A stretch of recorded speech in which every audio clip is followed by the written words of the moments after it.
Hi, my name is Barbara Sanders, and this is Soul Speak. And today I wanted to just muse a little bit about fear and Merkabas. And I want to describe first the process of how I get inspired.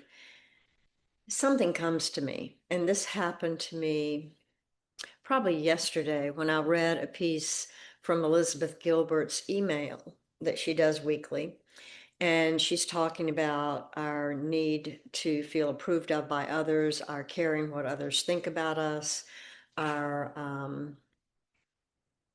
deep wishes to be accepted, and that the people who seem not to care at all what people think are often the people who are the deepest in fear of what other people think. And they've got this I don't care.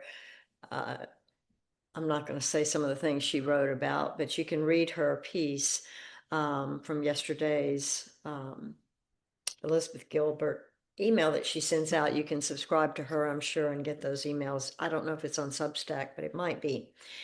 So that started to inspire me yesterday. And then I did a meditation this morning, a guided meditation with David Clements.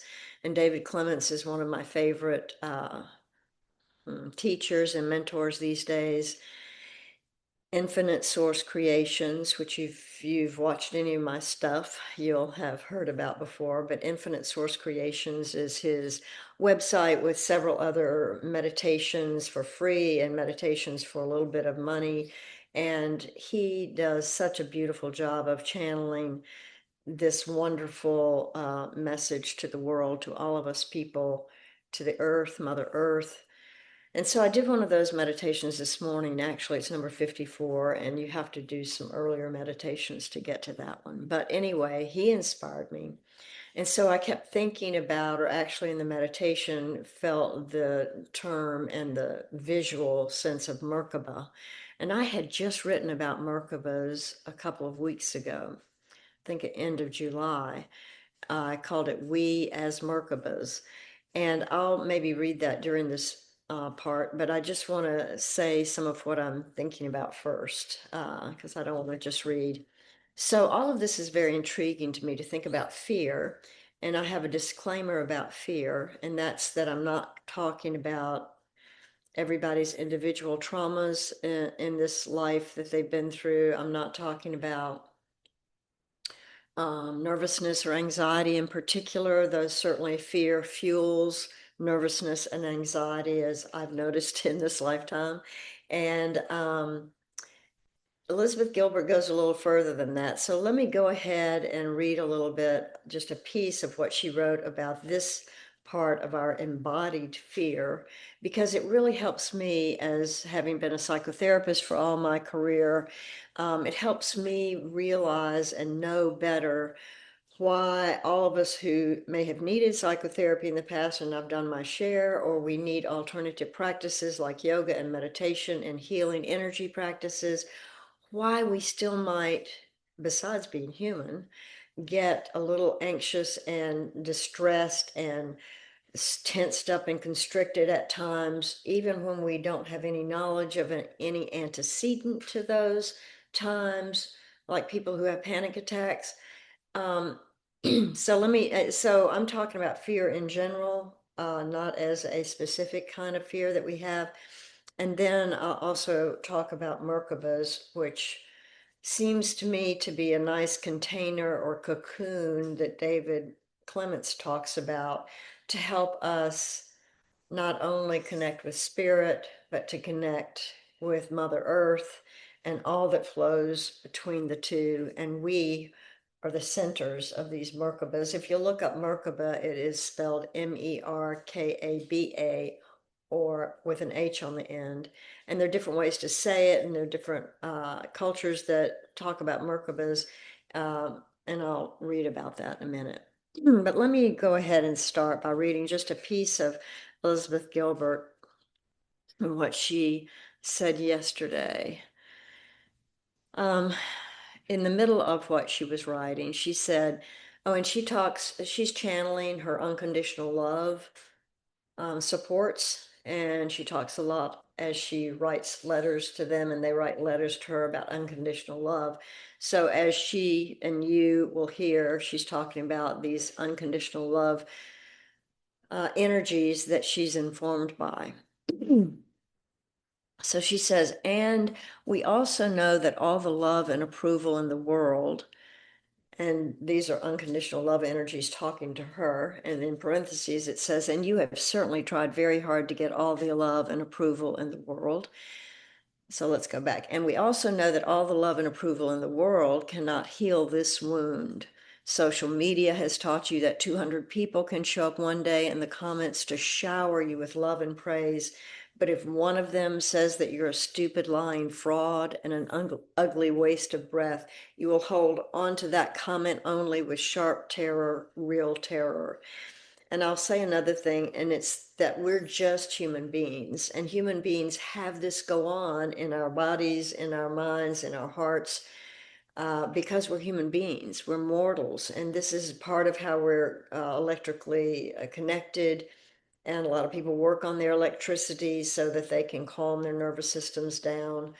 But that's part of what they're talking about, is that our brains, or emotions too, however you want to label these parts of ourselves, and there are lots of parts of ourselves, we can hear 10 things in one day that are praiseworthy of us, and we feel so good for a moment.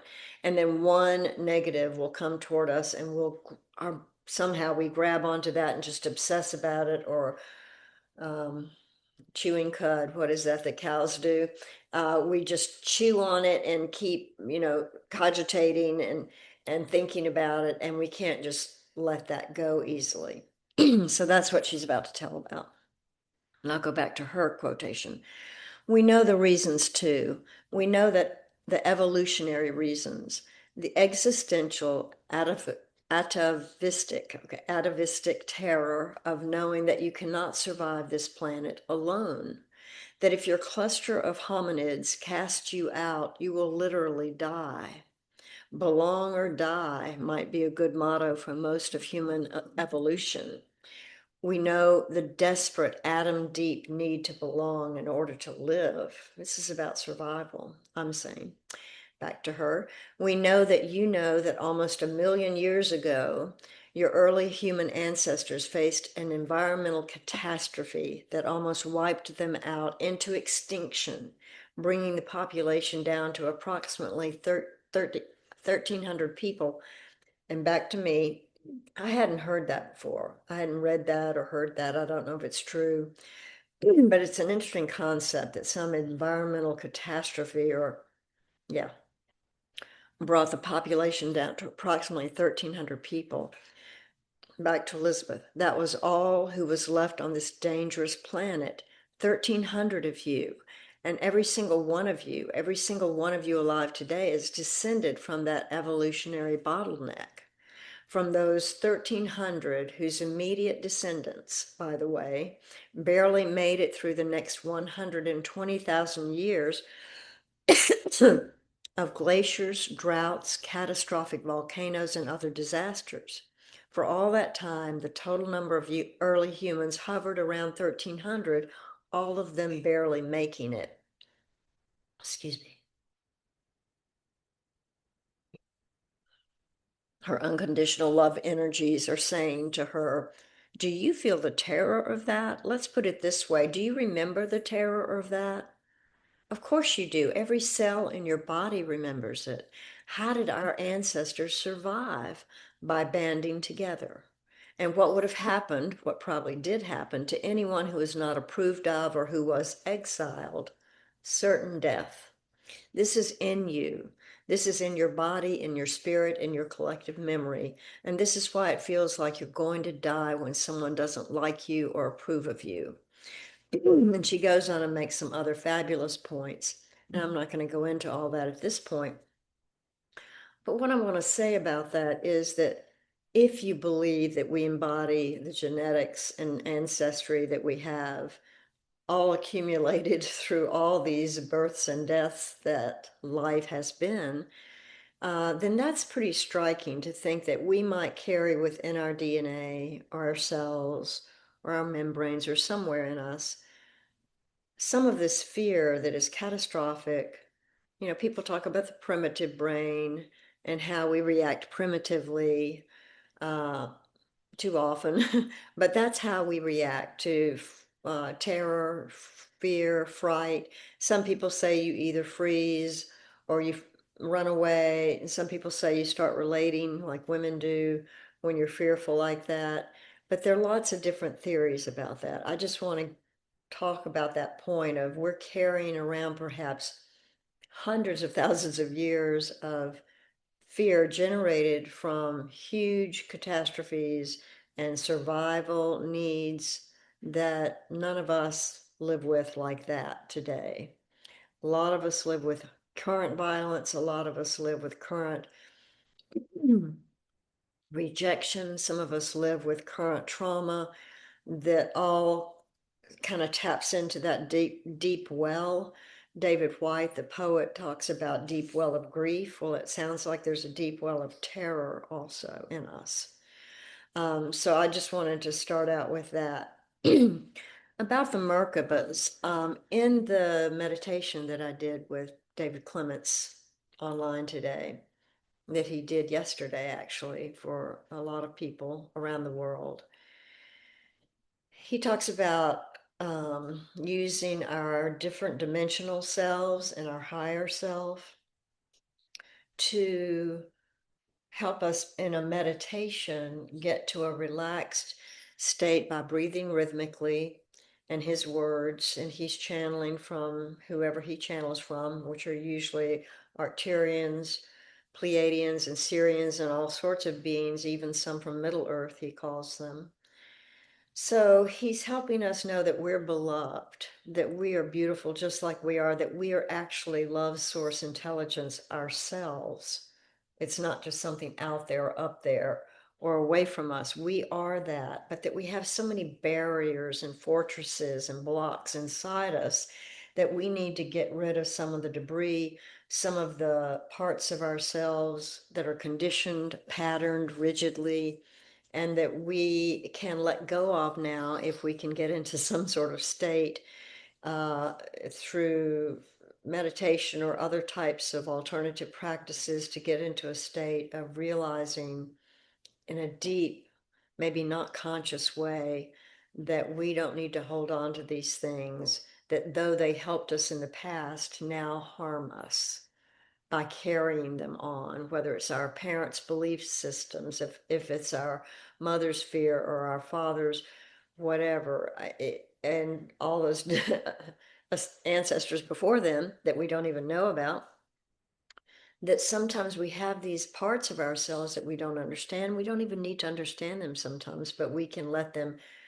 as David Clements talks about, which I love, is be lifted off of us by our resources, our supports, our spirit guides, whatever you want to call them. Some people call that God, some people call it goddesses of all sorts. Some people,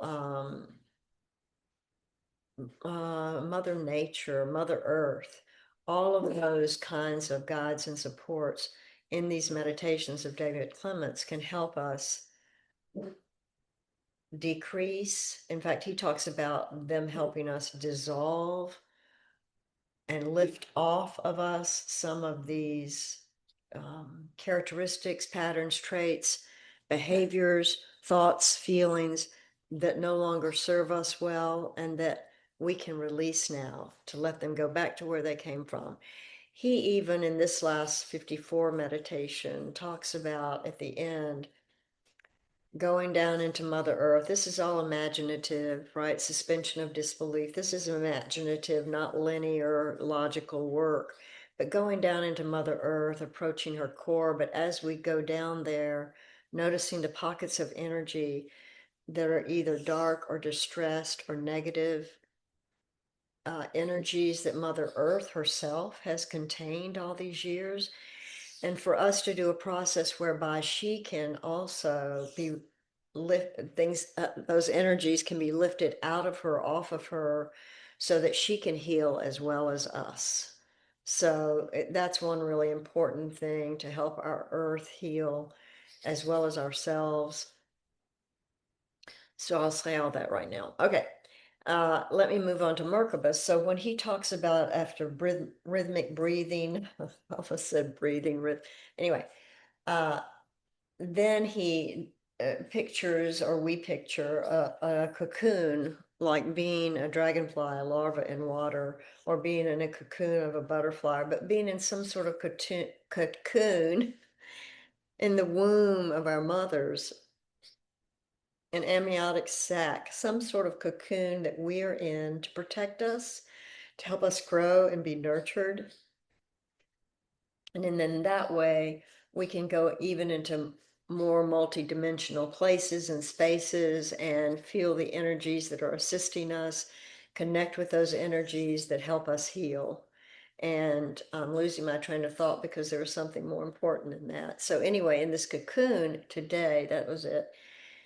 I experienced a Merkaba around me. Usually I have a sort of web of cocoon of bright light or darkness or something. But today it was a Merkaba. And my dog is barking. I hope you don't hear her.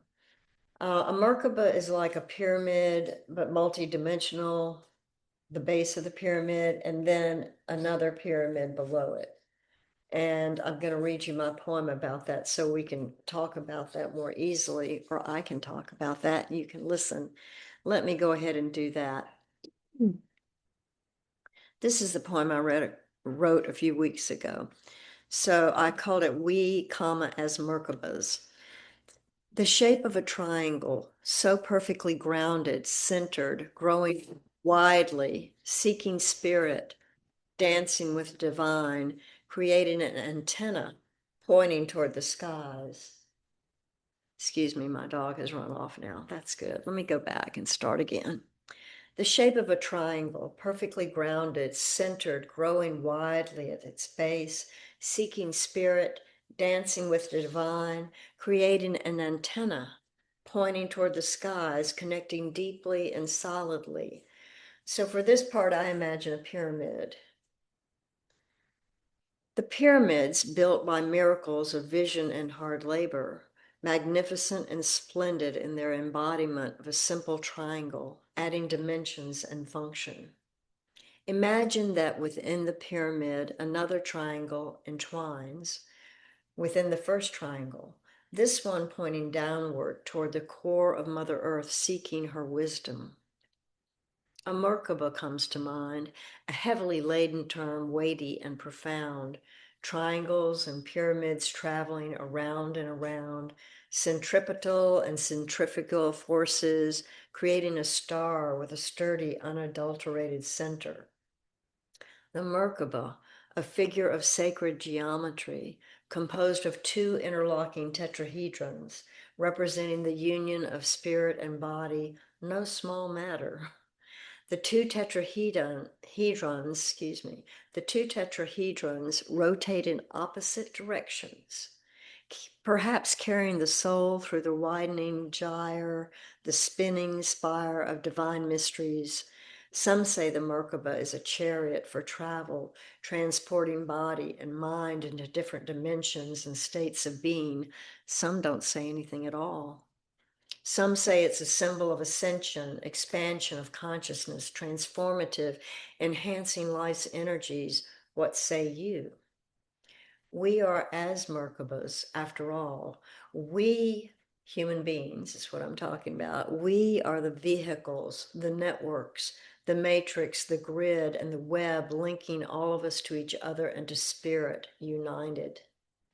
And I'll pause from the poem for a second and say, as my dog is here, trees, dogs, rocks, any living beings on this earth, below, I'm not talking well today, below or above, all around us, everywhere, are also, if we are Merkabas, they are also vehicles. As we interconnect, we receive spiritual infusions and physical activations, balancing polarities and heartfelt harmonies, sprinkling bright light throughout the multiverses, alone and when we gather together. We are devoted to aspiration, awakening, and ascension, all of which are flowing toward us at the speed of light with vibration, resonance, and coherence. We breathe gently, knowing how the impact occurs while we live our lives just as we are, we as Merkabas. And I want to say something about my writing this. When I imagined and wrote that we know how the impact occurs, I did imagine a sort of a catastrophic, something hitting us, and I just hit my head on the wall, a boom kind of thing. But the fact is, my guess is, or my hope is that when those kinds of impacts happen, as we receive energies, they're not always catastrophic, first of all. They can be gentle, warm, they can be cool and loving, certainly. They can be that unconditional love that Elizabeth Gilbert talks about, and how not all, many religions talk about unconditional love, God's love, goddesses' love. That all of that coming into us can be gentle, does not have to be impactful like catastrophe. Um, so that's why I wrote it this way. We breathe gently, knowing how the impact occurs while we live our lives just as we are, because that's what we can do, is to live our lives just as we are. Let me put that poem away so I can talk better. Um, I am one who has done lots of things in the last several years, from creative work like painting, and I paint a lot of spirals and abstractly. Tammy Roth helped me with learning to paint in multi-dimensional ways. I also have written a lot. Being an English major from college, I've always been a writer, and I've loved that. Now I'm doing these videos, which I'm really enjoying, because with writing, I'm trying to perfect. And though it's inspired, I think, from outside of me, it comes into me and I write it, and then I want to perfect it, edit it, put a pretty picture with it or an interesting picture with it. But with talking, which I've never done professionally much at all, besides working with one-to-one clients, groups of people, small groups of people, usually couples, families. I was always a little too anxious or nervous to be a professional speaker. I would overplan what I thought was overplanning, and I wanted to be able to even almost read what I wrote, because I wanted it all planned out, because I needed to be in control. Big thing on me on earth for me was having been a little kid, baby, growing up like all of us did. We were not in control then. We were dependent on others. Part of that was wonderful, and part of that got us into some troubles. If we were rejected or exiled, as Elizabeth Gilbert talked about, we could die. So we grew up with as these vulnerable, fragile little beings, and then we grew to learn how to control our lives, whether it be with siblings, parents, strangers, educational systems, jobs, careers. We learned how to manipulate our environments. And I don't always think of manipulation as a negative term, but we needed to do that, not only to survive anymore, but to thrive, to find a career for ourselves if we wanted a career, to find ourselves being the best mother we could be, to be the best partner we could be with someone. Manipulation is something about strategy, and it's about how to get what we want or what we need for ourselves in the most graceful, compassionate, loving way possible, while we live on this earth full of wildfires, wars, flooding, and disasters that do continue today. Maybe not in your local area or my local area, but all around us, with devastating consequences. Just so much around the world. We might be so glad we're so privileged not to live inside some of those wildfires and floods and wars, but we still, it does impact us, since I do believe we're all connected, we're all one in some way, all the beings, all the life on this earth. And so when one person gets hurt, another person has some sort of energetic effect, not directly correlated immediately, but as they say, the ripples go out. And they've done studies and research about ripples in oceans and airs and tsunamis and all sorts of things, and wildfires, which connect, and then devastate. Or connect, and revive and rebirth and bring in new energies that once the wildfires have cleared, the floods have cleared the ground, sometimes new life can come forward. Not always, but sometimes new life comes forward. I'm not going to say that about war. I don't know enough about war. I know it is horrible and devastating and hurts people, even when our leaders try to tell us that it is helpful to us in some ways. I have grown up in nonviolent traditions and nonviolent educational systems, even though I, as a human being myself, contain violence. I have hurt people, as we all have. I might put on my best behavior so as I look good or look acceptable or treat people well. But every now and then, something comes out that's inside there, hidden away or jailed, that when enough crisis or stress or trauma occurs can come out, and we all have the ability to be violent. I do believe that. And it's not, though, and that's why I'm talking today, not just about controlling our behaviors or our thoughts or feelings, even though I don't think feelings can be controlled. I think they are like the weather, they come and go. And what we can do is let them pass through without all the blocks and the stuckness. When they get inside us, they can make us sick or violent or crazy or depressed. But if we can find ways to let them flow through us, like the weather, they move on, even though we learn from, and we need to learn from our feelings, thoughts, and beliefs, because they're there, and we learn a lot about ourselves from noticing them, becoming aware of them, and only then understand them, maybe, not always understanding them, but learning to manage them better than we have before, so that we don't hurt ourselves or other people. I'm going on and on. So I think that I would like to stop soon and hear your comments. You can subscribe for free on this YouTube channel, Sacred Metamorphoses and Soul Speak. This is a certainly bigger, expansive, amazing set of questions that I'm talking about today. And I appreciate your listening, and feel free to forward this on to others. Again, I'm Barbara Sanders. If you want to find me online, my website is sacred-transformation.com. And I look forward to talking with you again, and I would love to hear from you. Thank you so much, and be with your fear. See if we can release some of our fears and breathe through them